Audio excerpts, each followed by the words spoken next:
People keep saying that, but it doesn't mean it's true. Unless mass delusion can create reality, which is frankly dangerous, but might be what culture is. If you think a thing hard enough, it can come true. That's the premise of books like The Secret and other fluff and nonsense. But I guess Oprah thought all of those books into our home, and then Reese Witherspoon also has a book club, because that just makes sense. Peter Thiel never made a book recommendation worth noting, because that's another power he has. There are all kinds of powers of creation and destruction. The movies are right. Magic is all around us, and no one is wielding it responsibly. Is there any way to turn off the magic? Not that anyone's found so far. In a mental ecosystem where attention is the currency, the only weapon we have is distraction. I have a friend who wrote a novel about this more than a decade ago. It wasn't Cory Doctorow. We're not friends. He knows why. Nah, my friend's novel came out after his, and people still don't listen. It was published by a real publisher and everything, and it was pretty funny. I guess neither Oprah nor Reese told people about it. Neither did Peter, for that matter. I'm not gonna name the novel to protect his privacy. It's what he would have wanted, or what he'd want.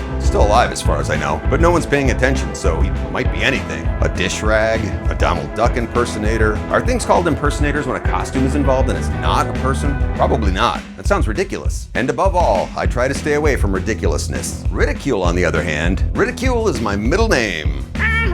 Ridicule is another important force that we all have access to. The power to create is only available to a lucky few, but the power to deflate belongs to us all. It's most potent in teens, of course. That's why Gen Z is freaking out about not understanding alpha humor. But in our current cultural discourse, no one has to grow up to be nice to one another. So just feel free to go out into the world and be a monster. Not that you need my permission. The cool thing is, it'll take years and a monumental cultural shift to get anything like a civil society back. So go provoke someone, and then film them, and then put them on the internet today, you dingus.